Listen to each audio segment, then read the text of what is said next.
இந்த நீ நான் நிஜம்ங்கிறது ஏதோ ஒரு அட்ராக்டிவாக இருக்கணுங்கிறதுக்காக நான் கொடுத்த தலைப்பு இல்லை.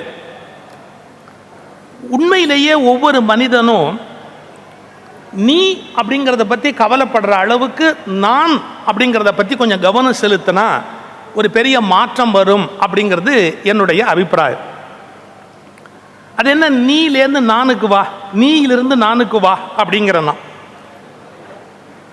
யாரை பாருங்க, அவன் எப்படி ட்ரெஸ் பண்ணியிருக்கான், அவங்க என்ன பேசுகிறாங்க, அவங்க என்ன நினைக்கிறாங்க, அவங்க எப்படி பணம் சேர்த்துட்டாங்க, அவங்க எப்படி ஊழல் பண்ணியிருக்காங்க, அவங்க எப்படி நல்லது பண்ண மாட்டேங்கிறாங்க, இப்படி எல்லாம் நீ நீ நீ யாரையோ பற்றி எப்போ பார்த்தாலும் அந்த கருத்து சிந்தனை போய்கிட்டே இருக்கு. நான் இல்லாமல் இல்லை, நமக்கு நான் இருக்கு. ஆனால் அந்த நான் எப்படி இருக்குன்னு கேட்டால் ஒரு சுயநலமான தேடலில் தான் நான் நிற்கிறதே ஒழிய தன்னை பற்றிய ஆய்வாக நிற்கலை. அதாவது நான் அப்படிங்கிறது என்ன அப்படிங்கிற தேடல். இப்போ நான் யார், தமிழ்நாட்டை பொறுத்தளவில் சுகி சிவம்னா ஒரு பேச்சாளர் அப்படின்னு ஒரு அடையாளம் இருக்குது. என்ன பேச்சாளர்?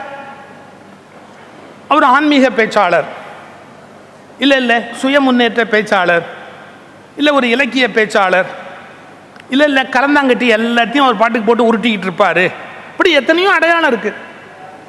ஆனால் இதெல்லாம் தாண்டி எனக்கு தெரியணும் நான் யார், என்ன பர்பஸுக்கு இருக்கிறேன், எதுக்காக மேடையை பயன்படுத்துகிறேன், என்ன நோக்கத்துக்கு நான் பேச ஆரம்பித்தேன், என்ன நோக்கத்துக்கு நான் பேசிக்கிட்டு இருக்கிறேன், என்ன நோக்கத்துக்கு நான் இன்னும் நீடிக்கிறேன், எல்லாமே எனக்கு தெரியணும். நான் யார், என் ரோல் என்ன, இந்த இடத்துல என்னுடைய இருப்பு தேவையா தேவையில்லையா அப்படிங்கிற ஒரு விழிப்பு தேவை. இன்னைக்கு ஒரு சின்ன உதாரணம் சொல்கிறேன். நீங்கள் எல்லாருமே கல்யாண வீட்டுக்கு போயிருப்பீங்க. கல்யாண வீட்டில் மாப்பிள்ளை பொண்ணு தாலி கட்டுறதுக்கு உட்காந்துருப்பாங்க. அந்த கல்யாண மேடையில் இன்னும் யார் யார் இருக்கலாம்? பையனோட அப்பா அம்மா, பொண்ணோட அப்பா அம்மா, தாத்தா பாட்டி இருந்தா இல்லை தாத்தா பாட்டியை இருக்க விட்டா இருக்கலாம். நான் ஒரு கேள்வி கேட்குறேன், மற்றவங்களுக்கெல்லாம் அங்கே என்ன வேலை? மந்திரம் சொல்கிறதுக்கு ஒருத்தர் வேண்டி இருக்கு, சரி இருக்கட்டும். ஒரு 7 பேர் 8 பேருக்கு மேலே அந்த கல்யாண மேடையில் அவசியமே கிடையாது.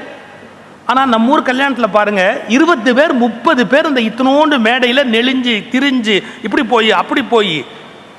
ஒரே காரணம், கல்யாண மேடையில் அவங்களுக்கு ஒன்றும் வேலை கிடையாது.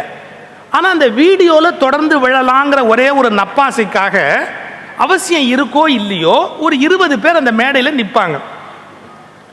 புரோகிதர் திடீர்னு தேங்காய் அப்படின்னு கேட்பார். யாரும் படி இறங்கி போய் தேங்காய் எடுத்துகிட்டு வர மாட்டான். இவன் அவனை பார்த்து தேங்காம்பா, அவங்க அவங்கள பார்த்து தேங்காம்பாங்க, அவங்க இவங்கள பார்த்து தேங்காம்பாங்க. தேங்காய் எடுக்கிறதுக்கு யாரும் போக மாட்டாங்க. ஆனால் அங்கேருந்து சத்தம் போடுவாங்க. சத்தமும் எப்படி போடுவாங்க தெரியுங்களா? கெட்டி மேளத்தை விட அதிகமாக குரலை ஒசத்தி சத்தம் போடுவாங்க. இவ்வளவு அநாகரிகம் அங்கே தேவையா? இவ்வளவு கூச்சல் அங்கே தேவையா? மாப்பிள்ளை பொண்ணு அவங்க இல்லாமே இனிமேல் கல்யாணம் நடந்தாலும் ஆச்சரியப்படுறதுக்கு இல்லை. சரி, ஏதோ அதுக்கு சாட்சிக்கு அப்பா அம்மா புரோகிதர் முடிஞ்சு போச்சு. மற்றவங்களாம் கீழே உட்காந்து பார்க்கலாம். அவசியம் இருக்கோ இல்லையோ, பெரியம்மா சித்தி அத்தை எல்லாருமா அப்படி உள்ள பூந்து. மன்னிச்சுக்கங்க, நாம் இருக்க வேண்டாத இடத்தில் இருப்பதை விட அநாகரிகமான விஷயம் இந்த உலகத்தில் வேறு இருக்க முடியாது. எங்க இருக்கணுமோ அங்க மட்டும்தான் இருக்கணும். எங்க இருக்க வேண்டிய அவசியம் இல்லையோ அங்க நம்ம இருக்கக்கூடாது. இப்ப நான் யாரு, என் ரோல் என்ன, நான் இங்க என்ன வேலை செய்யறதுக்காக வந்திருக்கிறேன், நான் என்ன பண்ணணும். நாங்கள் ஒரு கோயில் கட்டி கும்பாபிஷேகம் பண்ணோம். நான் கவுண்டம்பாளையத்தில் குடியிருந்த போது இந்த கும்பாபிஷேகத்துக்கு நன்கொடை கொடுக்குறவங்க அன்னைக்கு வந்து கொடுப்பாங்க. ஒருத்தரை சேர் போட்டு உட்கார வச்சு நீங்கள் வர்ற நன்கொடையெல்லாம் வசூல் பண்ணுங்க. அன்றைக்கி தான் சில பேர் வாழைக்காய் வாங்கி கொண்டு வந்து கொடுப்பான், இலை வாங்கி கொண்டு வந்து கொடுப்பான். மத்தியானம் அன்னதானம் பண்ணணும். ஒருத்தர் உட்காத்தி வச்சு நீங்கள் பாருங்கள், உட்காத்தி வச்சுருக்குறோம். ஆனால் அவர் என்ன பண்ணுறாரு, ரொம்ப பக்தி மீதூர நேராக கும்பாபிஷேகத்தில் கரைஞ்சிட்டார். உள்ள யாகசாலையில் அங்கே இங்கே எல்லா இடத்துலையும். நான் அவரை கேட்குறேன், ஏன் சார் நீங்கள் அங்கே உட்காந்துருந்தா தானே இந்த வர்றதை வசூல் பண்ணி இன்றைக்கி செலவுக்கு பார்க்க முடியும், ஏற்பாடு பண்ணணும், ஏன் வந்தீங்க? அவர் எனக்கு கேட்ட கேள்வி, நீ யார் எனக்கு எஜமானா, நான் பாஸா, நான் எங்கே இருக்கணும் நீ முடிவு பண்ணுறதான்? நான் சொன்னேன், அப்படி இல்லை, நம்ம என்ன வேலை பிரிச்சுக்கிட்டோம், நீங்கள் இந்த வேலையை பிரிச்சுக்கிட்டீங்க, நான் இந்த வேலையை பிரிச்சுக்கிட்டேன், அவர் அந்த வேலையை பிரிச்சுக்கிட்டார். நம்ம எதை ஏற்றுக்கிட்டோமோ அந்த வேலையை பர்ஃபெக்டாக பார்க்கறதுக்கு நம்ம அங்கே தான் இருக்கணுமே ஒழிய, நம்ம இருக்க வேண்டாத இடத்துல போய் உட்கார்ந்து இருக்கிறது நம்முடைய கௌரவத்துக்கு இழுக்கு, காரியத்துக்கு எடுத்துடும். இந்த ரியலைசேஷன் அப்படிங்கிறது இந்த சொசைட்டியில் வரல. இது எல்லா இடத்துலையுமே வரல. நான் யாரு, என் ரோல் என்ன, நிஜமாவே என்னுடைய வேலை என்ன, யாரையோ பற்றி கவலைப்படுறோம், நம்மளை பற்றி கொஞ்சம் யோசிக்கலாம்.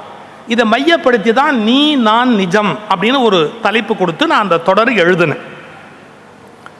ஒரு மனுஷன் தன்னை பற்றி கொஞ்சம் ஆராய்ச்சி பண்ண ஆரம்பிச்சா நாம் எவ்வளவு வேலை பார்க்க முடியும், எவ்வளவு நல்ல காரியம் பண்ண முடியும், எவ்வளவு ஏர்ன் பண்ண முடியும், எவ்வளவு சேரிட்டிஸ் கொடுக்க முடியும், எவ்வளவு பேருக்கு ஹெல்ப் பண்ண முடியும், எல்லாத்தையும் கண்டுபிடிக்கலாம். ஆனால் இதெல்லாம் யோசிக்கலன்னு வச்சுக்கோங்க, நீங்கள் ஒன்றுமே பண்ண முடியாது. நான் இதுக்கு முதல் அத்தியாயத்தில் ஒரு எக்ஸாம்பிள் எழுதியிருந்தேன்.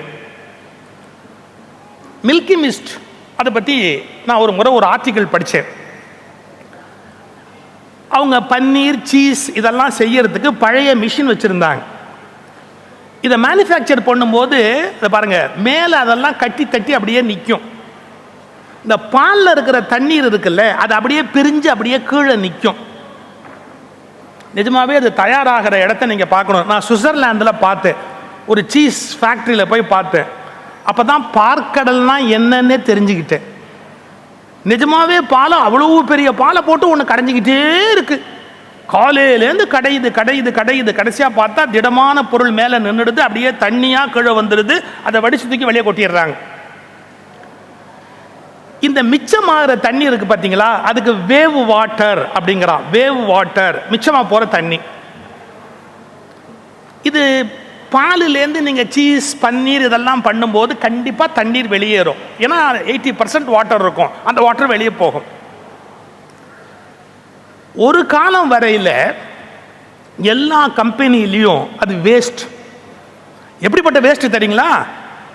ஒரு நாளைக்கு மேலே அதை ஃபேக்ட்ரியில் வச்சிருக்க முடியாது, அப்படி ஒரு ஊழ நாத்தம் நாரும். மறுநாள் நீங்கள் வச்சுருந்தீங்கன்னா மனுஷன் உள்ளே போக முடியாது.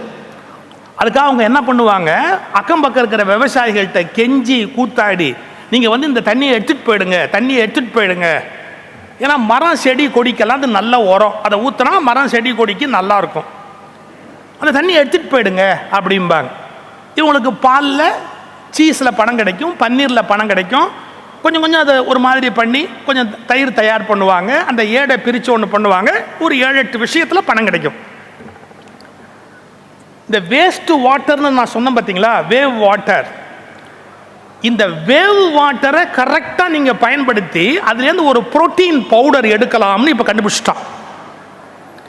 அந்த புரோட்டீன் பவுடர் எடுக்க ஆரம்பித்ததுக்கு அப்புறம் நீங்கள் சீஸில், பன்னீரில் எல்லாத்துலேயும் சம்பாதிச்சதை விட இந்த புரோட்டீன் பவுடர் சம்பாதிக்கிறீங்க பாருங்க, அது என்டையர் ஃபேக்டரியோட லாபத்துக்கு நிகரானது, முழுக்க சம்பாதிக்குது அந்த புரோட்டீன் பவுடர். இவ்வளவு காலம் எது வேஸ்ட்டு வெளியே கொட்டினாங்களோ, கரெக்டாக அதுலேருந்து புரோட்டீன் பவுடர்னு ஒன்று பிரிக்கலாம்னு கண்டுபிடிச்ச உடனே நீங்கள் இதிலெல்லாம் சம்பாதிச்சதை விட 8 மடங்கு 10 மடங்கு வேஸ்ட் வாட்டர் சம்பாதிச்சு கொடுக்குது. இதைத்தான் சொல்கிறேன், தம்பி, உனக்குள்ளும் ஒரு பார்க்கடல் இருக்கிறது, கொஞ்சம் கடைந்து பார். 7-8 மகாலட்சுமிகள் மாலையோடு வந்து உனக்கு மாலை சூட தயாராக இருக்கிறார்கள். எதை நீ வேஸ்ட் வாட்டர் என்று கொட்டி கொண்டிருக்கிறாயோ அதை கடைந்து பார். 7-8 மகாலட்சுமிகள் மாலையோடு உனக்கு கழுத்தில் அணிவிப்பதற்கு தயாராக இருக்கிறார்கள். இதுதான் வாழ்க்கை. இதை நான் எப்படி பயன்படுத்தலாம், இதை எப்படி நான் இன்னும் ரீமாடல் பண்ணலாம், எப்படி மாடிஃபை பண்ணலாம், என்னோட ஒர்க்கை நான் இன்னும் எப்படி ஷார்ப்பன் ஆக்கலாம், நான் எப்படி இன்னும் சொசைட்டிக்கு யூஸ்ஃபுல்லாக இருக்கலாம். இதை நம்ம யோசிக்க ஆரம்பிச்சோன்னு வச்சுங்க, என்ன சம்பாதிக்கிறோமோ அதை மாதிரி 7-8 மடங்கு சம்பாதிக்கலாம். என்ன சர்வீஸ் பண்ணுறோமோ அது மாதிரி 10 மடங்கு சர்வீஸ் பண்ணலாம். நம்ம இந்த உலகத்துக்கு நிறைய செஞ்சுட்டு நாமளும் இந்த உலகத்துலேருந்து வேணுங்கிறத பெற்றுக்கொள்ளலாம். உலகத்துக்கு நிறைய செஞ்சுட்டு உலகத்தை விட்டு போகலாம். இந்த டெக்னிக் தான் வாழ்க்கையில் நான் யாரு, என் சக்தி என்ன, என் பலம் என்ன அப்படின்னு கண்டுபிடிக்கணும். சுகி சிவம் எக்ஸ்பிரஷன்ஸ் நேயர்கள் அனைவருக்கும் வணக்கம். சுகிசம் எக்ஸ்பிரஷன் சேனலை சப்ஸ்கிரைப் பண்ண எல்லா நேயர்களுக்கும் எங்கள் டீம் சார்பாக நாங்கள் நன்றியை தெரிவிச்சுக்கிறோம். சப்ஸ்கிரைப் பண்ணாமல் வாட்ச் மட்டும் பண்ணுறவங்களுக்கு ஒரு வேண்டுகோள். இது சுகிசம் சாரோட அஃபிஷியல் சேனல் தான். அதனால் சப்ஸ்கிரைப் பண்ணுங்கள், லைக் பண்ணுங்கள், கமெண்ட் பண்ணுங்கள், ஷேர் பண்ணுங்கள். அப்படியே மறக்காமல் பெல் ஐக்கானையும் கிளிக் பண்ணுங்கள். அப்போ தான் நாங்கள் அப்லோட் பண்ணுற வீடியோஸ் உங்களுக்கு உடனே நோட்டிஃபிகேஷன் மூலமாக வந்து சேரும்.